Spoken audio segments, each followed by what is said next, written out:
साथियों, युग 4 प्रकार के हैं ग्रंथों के अनुसार और पहला युग का नाम है सतयुग। साथियों, सतयुग का जो उम्र था 17,28,000 वर्ष था ग्रंथों के अनुसार। दूसरा युग है त्रेता युग। त्रेता युग का उम्र 13,96,000 वर्ष था। तीसरा आता है द्वापर का। द्वापर का उम्र 8,64,000 वर्ष था और आज कलयुग चल रहा है और कलयुग का जो उम्र है 4,32,000 वर्ष।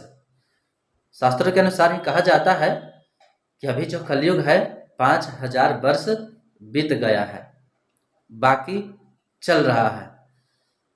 तो ये है युग का उम्र।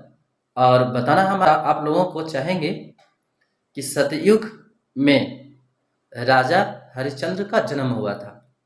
यानी राजा हरिश्चंद्र जी जो थे वो सतयुग में जीते थे, सतयुग में उनका जिंदगी बीता। समझने वाली बात है साथियों कि सतयुग में आग का आविष्कार नहीं हुआ था, थरिया बर्तन का आविष्कार नहीं हुआ था, कोई गाड़ी घोड़ा का आविष्कार नहीं हुआ था, आग का आविष्कार नहीं हुआ था। तो राजा हरिश्चंद्र का जो फिल्म है आप उसमें देखिए, उसमें आग का भी आपको मिलेगा प्रमाण, थरिया बर्तन का मिलेगा, घर का मिलेगा, कपड़ा का मिलेगा। तो समझने वाली बात है क्योंकि सतयुग का जो उम्र था 17,28,000 वर्ष था। साथियों, आग का आविष्कार 7,000 वर्ष पहले हुआ था। तो बताइए कि 17,28,000 वर्ष में आग कहाँ से आया, कपड़ा कहाँ से आया? क्योंकि कपड़ा का भी आविष्कार 7,000 वर्ष पूर्व में हुआ था। यानी अभी जो 2026 चल रहा है, यानी जब 1 ईस्वी था, फिर 2 ईस्वी था, यानी आज जो प्लस में है उसको हम लोग ईस्वी कहते हैं और जो 1 के पहले माइनस में था उसको पूर्व ईस्वी कहा जाता था। तो आप पढ़िए, पूरा पाषाण काल पढ़िए, नव पाषाण काल पढ़िए, इस चीज़ में आपको विवरण मिलेगा कि पूरा पाषाण काल क्या है, कब चालू हुआ था, आग का आविष्कार कब हुआ, कपड़ा का आविष्कार कब हुआ, सारे चीज़ आपको जानकारी मिलेगा। तो बताइए कि सतयुग में इतना सारे चीज़ फिर कैसे हुआ?